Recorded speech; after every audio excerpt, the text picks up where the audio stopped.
Okay, so wanted to make a quick video about Indiana Jones Dial of Destiny. Um, I'll start with non-spoilers, I guess. Didn't really like the movie. Thought it was actually pretty bad. Um, the opening, the first 20 minutes, I know a lot of people are saying this. I liked. I was like, wow, I think I'm actually gonna like this movie. Um, Pretty much everything that takes place in the opening, it's like 20 minutes or so. Um, I really like. Um, and then it goes into like the 60s and almost everything and after that is just pretty terrible. I don't know why James Mangold directed this. He's a good director. This is not a good movie. Even a lot of his writers are in on it in the movie, writing the movie. So, yeah, pretty terrible. Um, let's see. I hope it was worth it, Harrison Ford, for your giant paycheck. I hear it's like 20 million or so. Um, yeah, that's about it. Terrible movie, worst Indiana Jones movie. Makes Crystal Skull look like a masterpiece, in my opinion. Okay, so that's it. Spoilers. So the movie opens in 1945, and he's fighting what I'll just call German mustache men, because YouTube doesn't really like it if you describe them properly. So he's fighting German mustache men on a train. Mads Mikkelsen is a German mustache man, and they're fighting, and um, he's trying to get, I think, the spear that pierced Jesus Christ, but he gets it, and it's a fake. And Mads Mikkelsen has the Dial of Destiny, but he only has half of it. And then Harrison Ford gets it, and that part's pretty cool. There's some good action scenes. I liked Harrison. I mean, I know they were de-aging him, but I thought it was okay.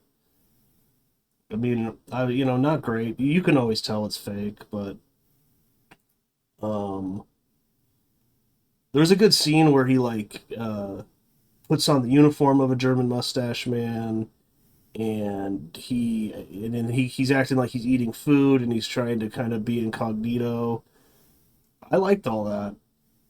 So, I'm not just gonna hate on the whole movie. Like, there's some parts I did like, but it is the worst Indiana Jones movie. And I'm not a big Crystal Skull fan, but man, I mean, I just rewatched it like a day ago, Crystal Skull, and I gotta say, like when I saw that movie, I wasn't a fan, but now watching it, um, I don't know, like they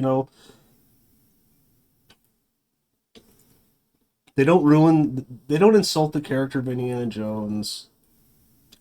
I know he was pretty old then, but it seemed like he moved better. He was more spry. Um, I mean, it's like Mads Mikkelsen's a great actor, but he's so stupid in the end. Like his plan makes no sense, and then Harrison Ford points it out to him, and then he's like, "Oh, I didn't think of that." It's like, well, aren't you like a genius physicist who brought America to the moon?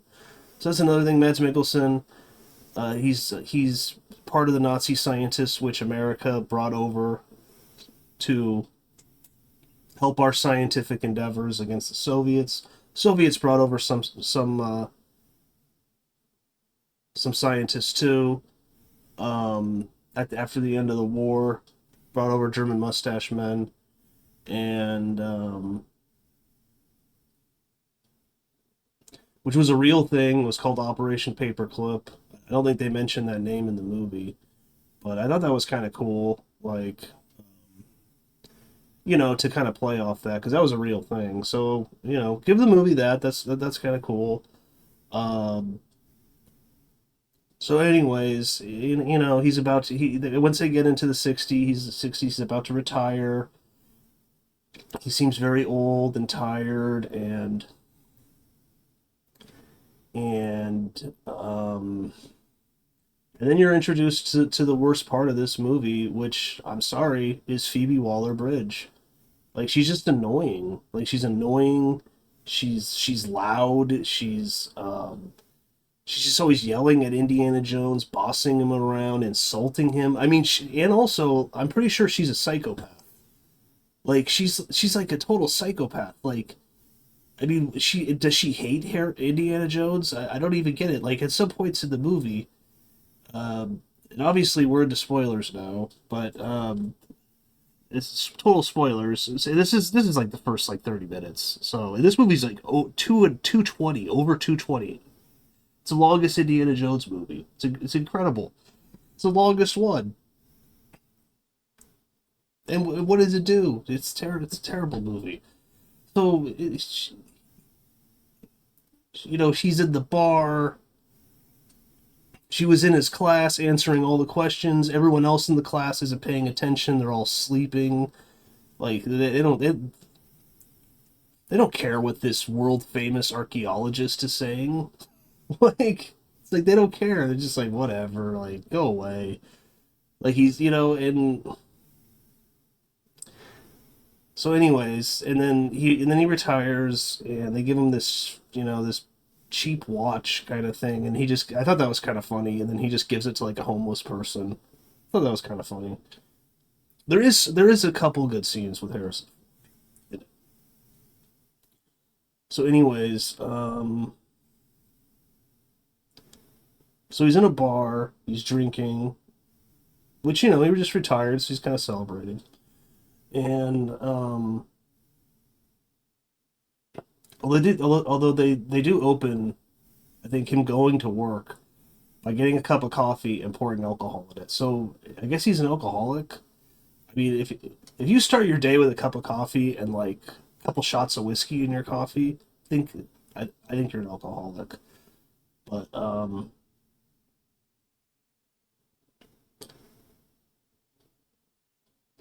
so anyways, so he's in the bar, and then Phoebe Waller-Bridge comes in, and she's his goddaughter, and he calls her Wombat for some reason. I guess we're supposed to find that endearing and cute, but I guess she kind of looks like a wombat. I don't know, but so she basically convinces him to um to get the Dial of Destiny, which is made by Archimedes. He doesn't really want to do it, which I don't blame him because they think they lost it on the train in 1945, but she knows where it is. But I don't know. It's like why didn't Harrison Ford go and get it like in 46 or 47? After things kind of cool down a little bit, whatever. So then he kind of goes, well, actually, we have half of it, and it's in our archives at the school. So they go there, they're getting it, they're looking at it, and then all of a sudden, there's already been a scene with the villain, but so anyways, they go there, and they pull out their guns, and they're like, okay, we're gonna take it. There's a fight scene. Harrison Ford, by the way, pushes a like a stack of artifacts like pottery, pushes it on them. All that stuff breaks. I don't know. He's not even in character anymore. I don't think he'd do that. I mean, I know people go he's a grave robber and stuff, but I mean to just straight out destroy artifacts for little to no reason, whatever. So they're about to escape out of it's like a cage that's locked. She shuts the cage on him, locks it, and is like, "Oh, sorry," runs away. She has the dial. Um, but yeah, I think she has the dial. I'm pretty sure she does, but anyway, it doesn't matter. locks it, locks him in with the guys that were just trying to murder them. So like, I mean, it's like what and then she also just sells these things for money. Are we supposed to like her? It's like, people complain about Indiana Jones, he's a grave robber. Well, but he's not at least selling the stuff on the black market to the highest bidder.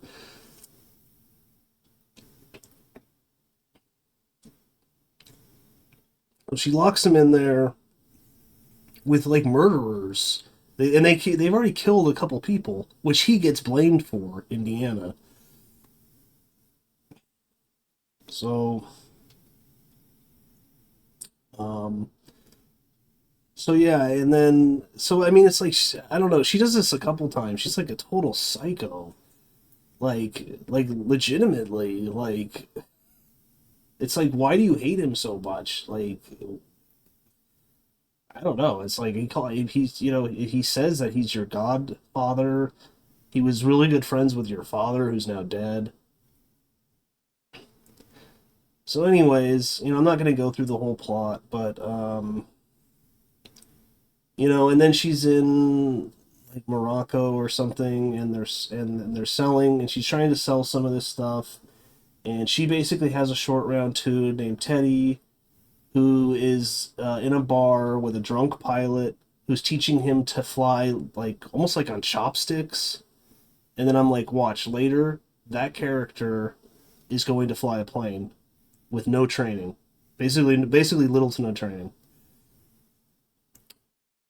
And hint, spoilers, he does. Um, so it's like this wannabe short round with this peach fuzz on his lip. I'm like, shave your lip, man.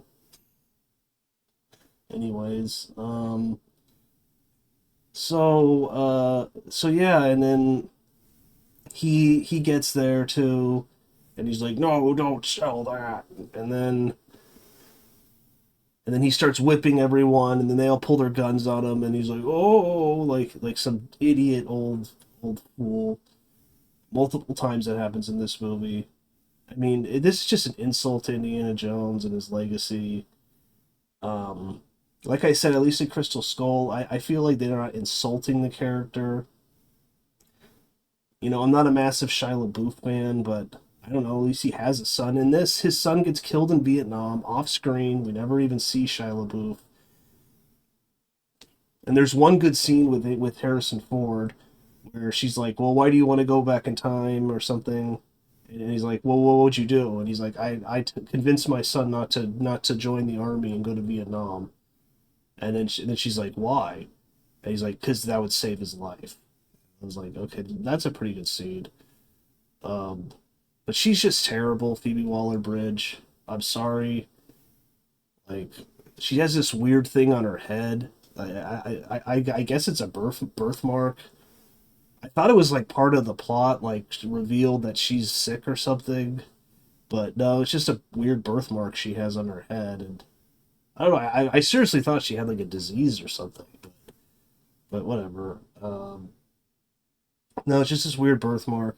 I don't find her attractive. I don't know why was she picked for this. I mean, apparently she's the voice of that droid in Solo, which is a terrible movie, but that droid part is just absolutely terrible. The droid that Lando likes to, yeah, with.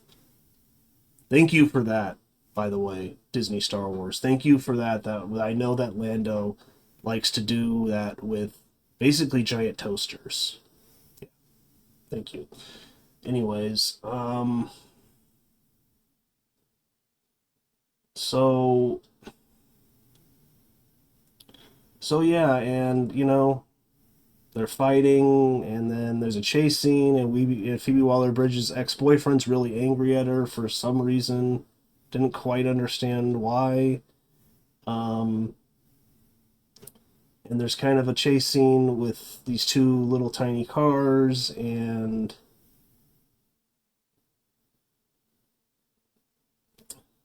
then Yeah. I don't, anyways, I'm not gonna go through the whole plot. It's pretty stupid. And Mads Mikkelsen and his goons, basically multiple times in the movie, just like know where Indiana Jones and Waller Bridge is. Like, how do they even know? Like, they're at one point they're diving underwater to with Antonio Banderas because he's like a good diver. And then they just like come and they're there and they hijack the boat. It's like, how do they know where he is?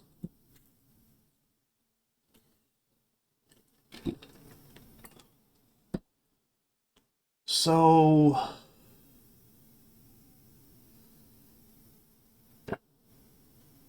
and also it's like Mads Mikkelsen has all these goons, like some are American, and then he has like at least a dozen German mustache men in the late 60s in full uniform that he's going to go back in time with. Where does he get these guys from? Like, like some German mustache man store where you just buy them. Like, they doesn't make much sense. Um, so yeah, so and Antonio Banderas is in the movie, and they just kill him. They just kill him off. He's in it for like 10, 15 minutes. They just kill him off. Um, John Reese Davies is in the movie for like 10 minutes, less than 10 minutes. And he also is like, hey, I brought my passport because he drops him off at the airport. And he's like, I want to go with you. And then Indiana's like, no. And then he walks away and almost gets hit by a car. Oh yeah, it's so hilarious. And um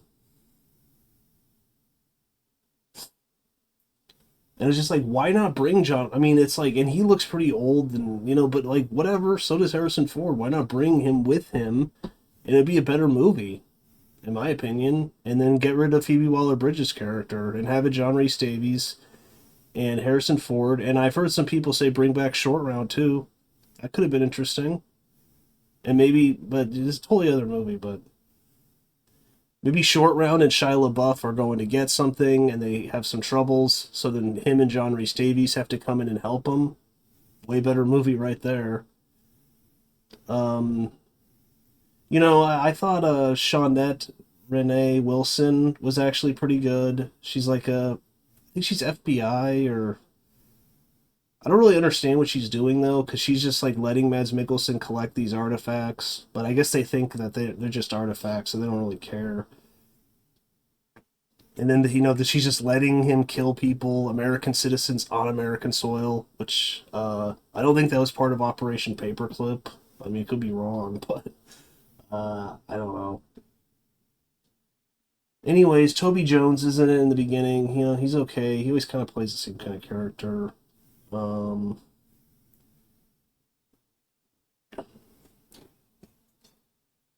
so yeah, it's a pretty bad movie, and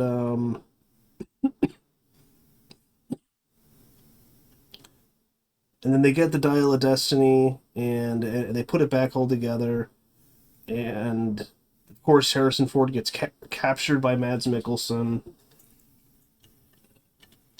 and he could totally just kill him, but he doesn't. Um, I mean, I guess he was a Bond villain in Casino Royale, so uh, and then he's gonna go back to 1939, and kill the head German mustache man. Um, kill him, and then he'll become the big German mustache man. So that's the plot. So they're about to go back into time, and opens this fissure in the sky, and then Harrison Ford's like, "Oh, there's continental drift. Like you have no idea where we're gonna appear." Then Mads Mikkelsen's kind of like, "Oh no, I messed this up," and of course they go through and they appear like in 200 BC, 212, I think, And there's Archimedes, and Archimedes is there, who created the Dial of Destiny, um, and then and I was kind of like, this continental drift. Wouldn't that just change where you land, not when? I don't make any sense, but it is time travel. It makes no sense. So,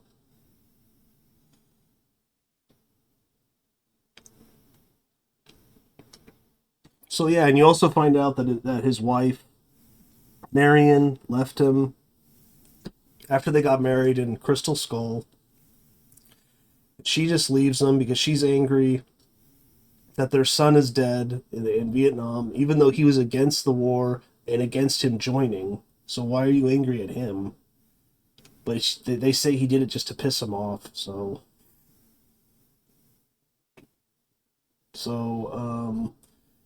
by the way, he gets shot earlier, Indiana, and then he's on the beach in 212 BC. And it's kind of a nice scene for a minute where he's like, "Oh, look at this! Isn't this amazing? Watching history occur." And then Phoebe Waller-Bridge is like, "Yeah, this is pretty cool."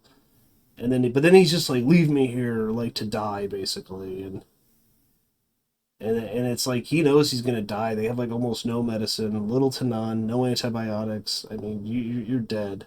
Looks like a bad gun wound. So he's so not only so they've made him into an alcoholic who is suicidal. I mean, basically he's suicidal. Basically, like he was just totally destroy the character. So he's like a suicidal kind of old alcoholic loser who has no wife. No, his son had died in Vietnam. And he's like, leave me here. And then Phoebe Waller-Bridge is like, no, no. And then she punches him out, knocks him out, and then they put him on the plane, which Teddy managed to land this plane with no training. To be fair to the movie, though, some old dude was sleeping in the back of the plane who wakes up halfway through all this. So I guess he's helping him. It's like, wow, that's just weird and convenient. And okay, you're sleeping in this plane. All right, whatever. Just so dumb. Like, why not make Teddy a little bit older and have it so that he's flown a few times? I guess it'd make too much sense. Um, Wannabe Short Round. Short Round's like way better. The original trilogy is way better. It's like some people go Temple of Doom isn't good. No, no, this isn't good. Temple of Doom is like it's a masterpiece. So, anyways, and then they go back to the '60s, and he wakes up, and Marion's there, and I think they kiss, and that scene's all right. It's obviously a reshoot. Apparently, they reshot the end because I think he was going to die on that beach. They just reshot the end. Have Marion, and then John Rhys Davies, I think, is there, and he starts singing. Um, Decent scene, but I could tell it's a reshoot. And also, isn't in Indiana Jones is wanted for murder, I think, but they don't talk about that. But earlier in the movie, the bad guys they kill a couple people, and then on the TV it says he's wanted for murder, Indiana. So and that's it, and it's a terrible movie. Phoebe Waller-Bridge is terrible in it. The movie's flopping hard. Like it's really flopping. So good job, Kathleen Kennedy. You made another great one. Just absolutely the best. Um, so good job. James Mangold directed it. Good director of Logan, 310 to Yuma. I mean, the guy can direct, but I don't even know why he made this. And there's some good writers too. I mean, David Coep, who wrote Stir of Echoes, Mission Impossible, Jurassic Park, all the good movies. The first Spider-Man,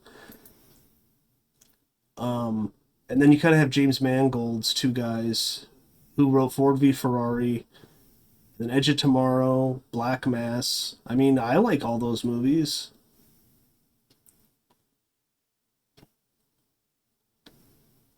So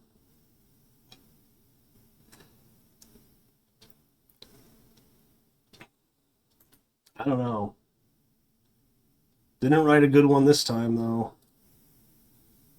Um, and then John Henry Butterworth is also helped write Ford v Ferrari and Edge of Tomorrow.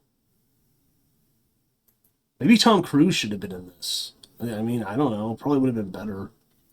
Like, have Tom Cruise and Harrison Ford go back into the 30s. So I guess that's about it. I don't know. Apparently, Spielberg liked it. He saw it. I don't know why. I'm sure he got a huge paycheck with Lucas, so they like that part probably. But overall, just bad movie. Another cinematic masterpiece from Lucasfilm going on. Um,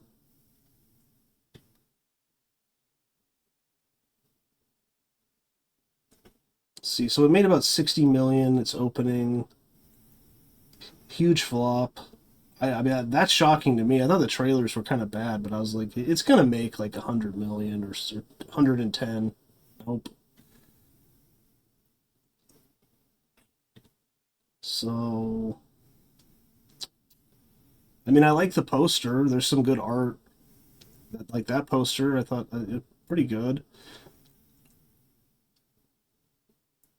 Um, but overall, just bad movie. I wouldn't go. Don't go to the theater. I no. Anyways, that's about it. Um, don't forget to like, comment, subscribe. That's it.